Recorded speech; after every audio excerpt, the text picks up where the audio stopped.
Hello, this is James.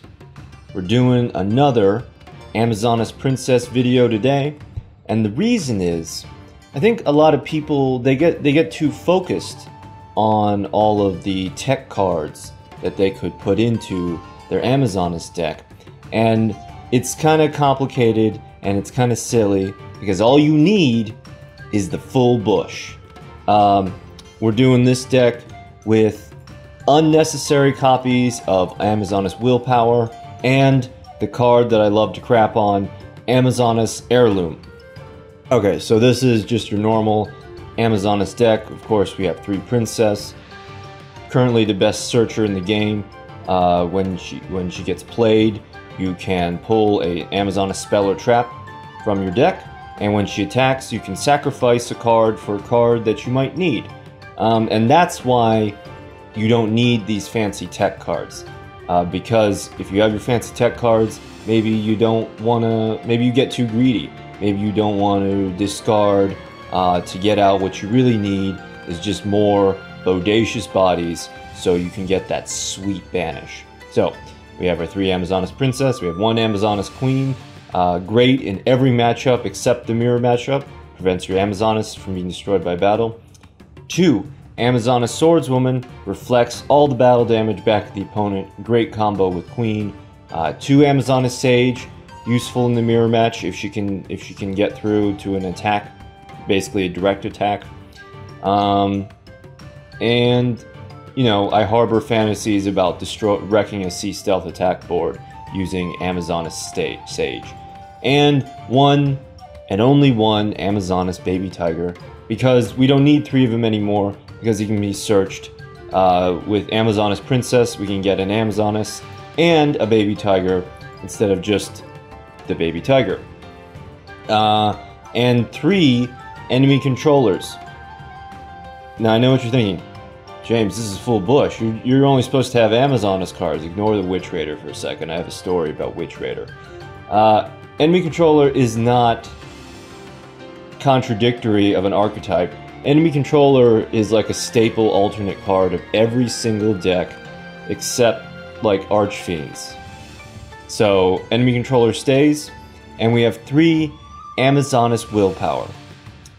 Select 1 Amazoness monster in your graveyard, special summon it in attack position. It cannot change its battle position and must attack if able. When this card is removed from the field, destroy that. The monster is tied to this revival card. So people are thinking about using Powerful Rebirth instead of Amazoness Willpower, but I like Willpower because it can revive the Queen. And it is searchable. And like Heirloom, it's searchable. So instead of Heirloom, what I like is, let's see here, where are you? Let's go to Traps. Yeah, Intrigue Shield.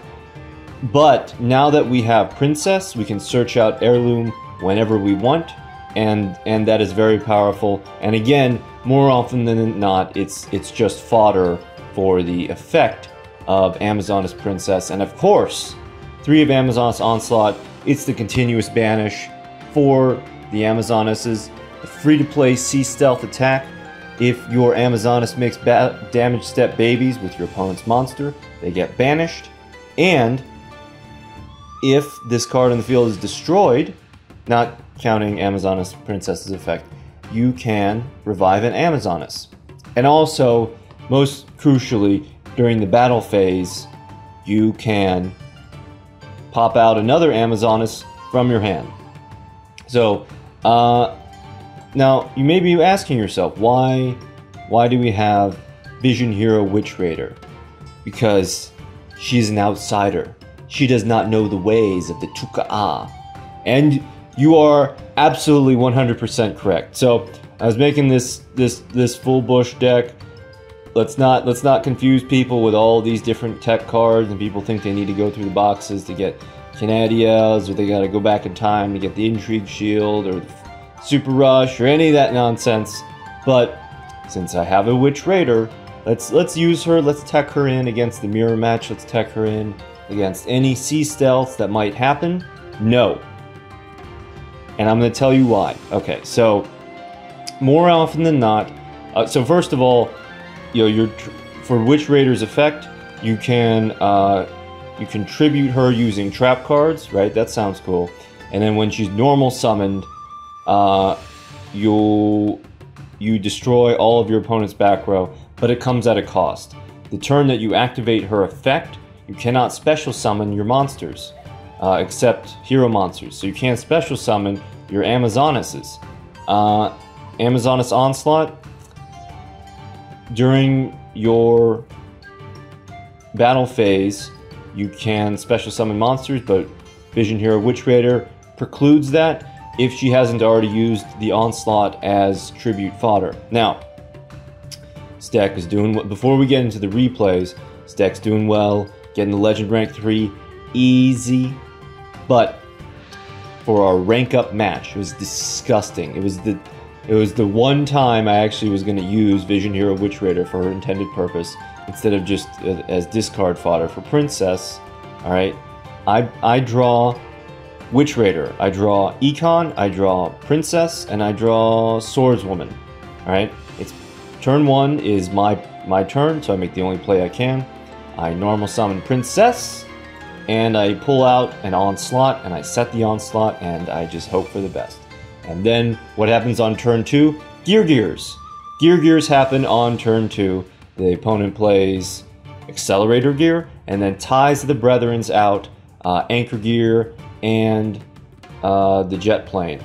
He plays the Race Car, and then he gets out the Anchor and the Jet Plane, pays 2,000 life points, and sets 2 back row, and ends his turn, because he can't attack using, after using Ties of the Brethren. Then, it's my turn. I draw Amazoness Sage. Now, Gear Gears are death to Amazonesses, because they can... One Pulse Mines wrecks your whole board, because then they can destroy... The following turn, they can destroy your board for free. He has all of his Gear Gears in a face-up attack position. Amazoness Princess can't get a clean attack in. Again, I have an Onslaught set, I have a Sage, I have a Swordswoman, I have an Econ, I have a Princess on the field, and I have Witch Raider in my hand. So finally I'm like, okay, this is Witch Raider's time to shine, and I make the only play that I can. So if I normal summon either of my other Amazonesses, they wouldn't even be able to overcome the Pulse Mines that I know he has, because he has all of his monsters face up.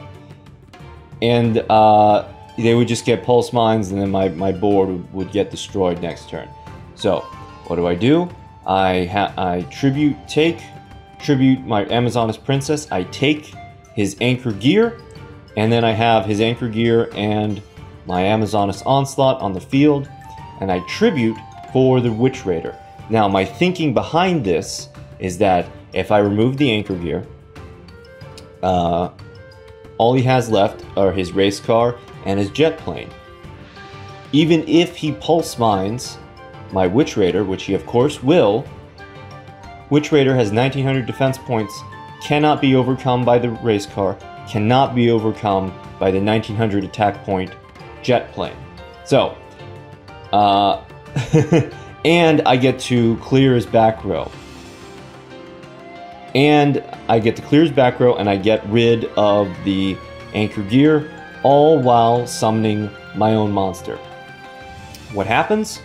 Divine Wrath happens, destroys my Witch Raider, finishes my turn, and then takes his turn, and then he didn't even draw another Anchor Gear. It was ugly. Needless to say that I lost, and I've come to the conclusion that this card is cursed. And besides that, every other time that I had Witch Raider in my hand, I wish that I just had another Swordswoman. So, that's going to be the King of Games deck going forward.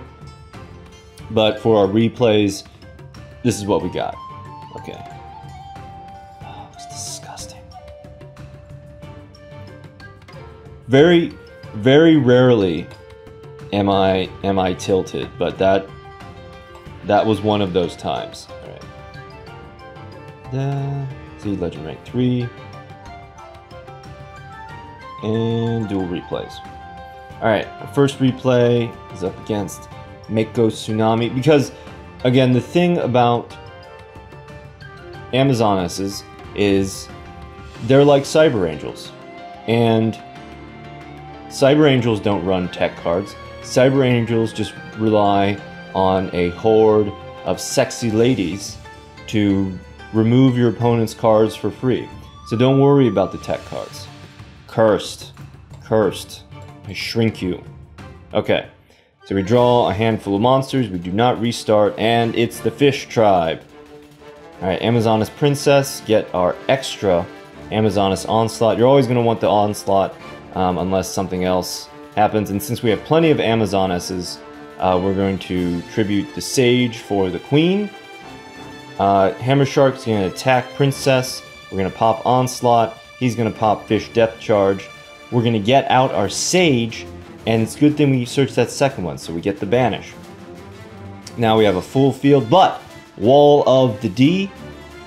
Sage gets the Destroy, and we're going to tribute Sage using Princess for a Baby Tiger. That's when we only need one.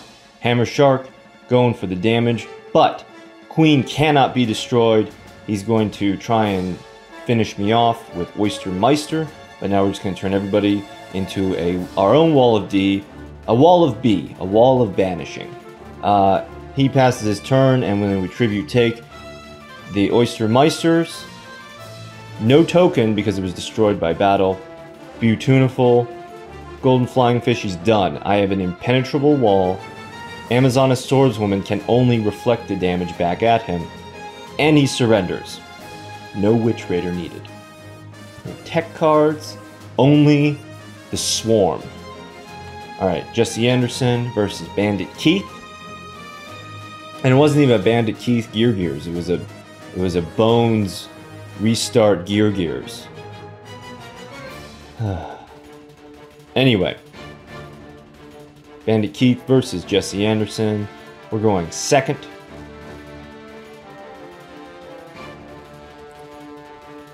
And we're going to restart that because we have the Cursed card, but more importantly, we have no Princess and no Onslaught. Here we have an Onslaught, a Sage, a Swordswoman, and this is Archfiends. So we're going to set Onslaught, Willpower, and 2 Willpower to try and fake him out. He goes for the third card, the third card that's set. Very interesting. And we're going to get some banishes. Okay, great.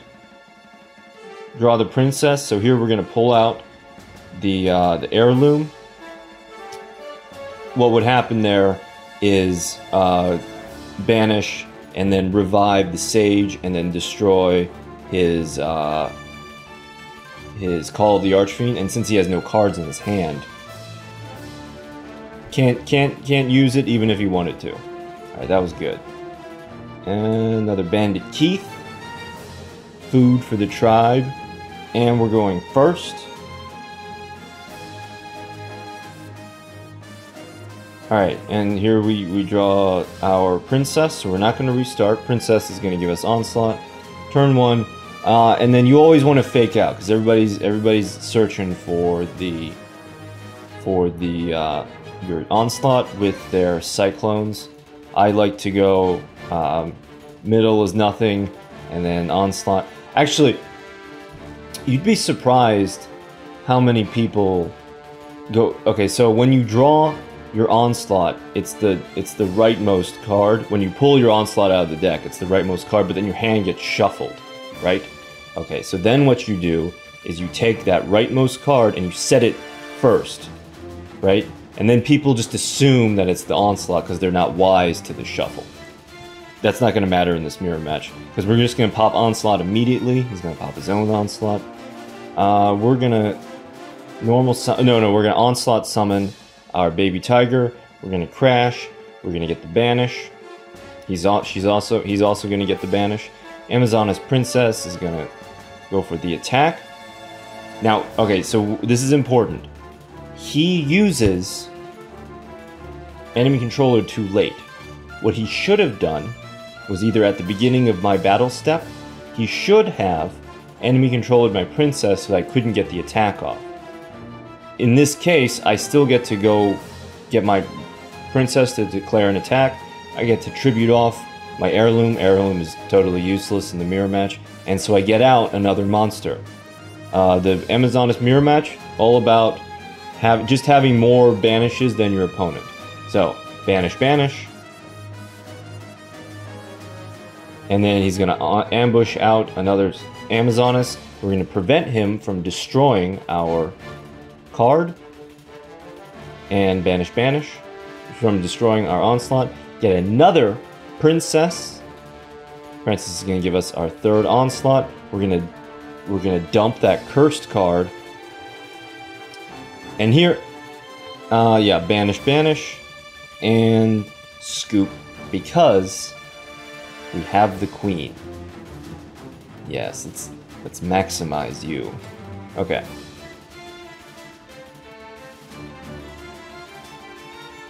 Alright, just Anderson versus Aster Phoenix. I think my favorite thing about Amazonesses, besides being sexy warrior ladies, is, and the free banishes, and the fact that they're free to play, and just the general theme.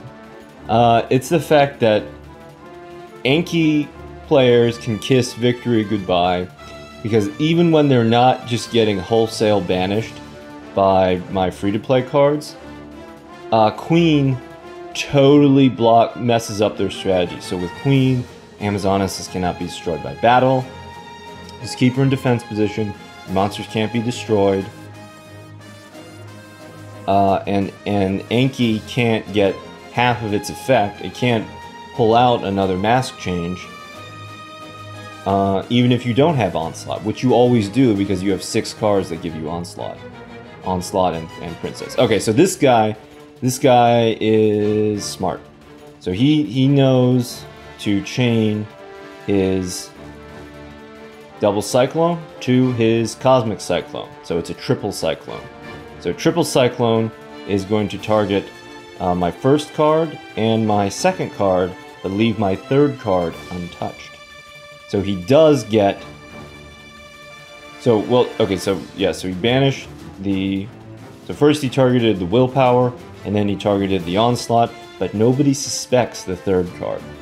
So, now, what is great about Amazonas Swordswoman? Why do you keep running this card that just reflects battle damage? Because 1600 defense is the perfect number to just ruin the dreams of the Destiny heroes, to destroy their destiny. Alright, so we're going to get the banish, and totally, it banishes Anki, it banishes this, and, you know, we're not relying on 6-star monsters, so we don't have to worry about the Cider. It's wholesale countering of the Destiny hero deck. Banish, banish, and we win, because he draws... I bet it's... you know what, I hope it's a mask change, because that's just salt in the wound. And our final replay, Jesse Anderson versus Bones. People are wising up. They're using different characters for the restart. They're not using My Valentine anymore. Because I hear that My has custom Amazonas lines, and I would totally use her regardless of strategy, but I don't have restart on my My Valentine. Okay. So we don't restart because we get the princess, set. This looks suspiciously like an Amazonas board, but we don't know for sure. Alright, so we go princess, turn 2. We get our ambush. Cosmic Cyclone immediately. And he doesn't fall for the trick. Anyway, so he banishes the ambush, and he's going to put Princess into defense position immediately, because that way Princess doesn't get her attack. She cannot. So then what I would do is would put a Sage into the graveyard and get out Queen or Baby Tiger, depending on the situation. Sometimes in the mirror match, you don't want to go queen too early, because you want that, like, if she's too early, she's definitely going to get banished, and you want that finishing damage, and her protection effect doesn't work in the mirror anyway. Okay, so Swordswoman reveals herself, gets the baby tiger, and gets the damage. I choose to eat it so that I can keep my enemy controller. Amazoness Princess top deck clutch. That's all you need in this deck, is your Amazonesses and the power of video games. Okay, so that's going to give us our second ambush, and then we're just going to go ahead and attack into the baby tiger, since it's going to get our banish anyway. Alright, so what does he top deck? Not a monster. So he's going to go for the attack on the queen, and we're going to stop that stuff with the power of video games. And at the end of his battle phase, we're going to pop ambush, and we're going to put out another swordswoman, so that during our battle phase, we can put out another Amazoness. Alright, so here's the final push. Enemy controller blocks the swordswoman. Queen's going to take the banish, but we know how this ends. Ambush, the sage, perfect lethal, and even though we don't need it, destroy the onslaught. So that's all we need. We need the tribe. Cosmic Cyclone didn't help that guy. Perfect play didn't help that guy. We just need our full bush Amazoness tribe. Thank you for watching.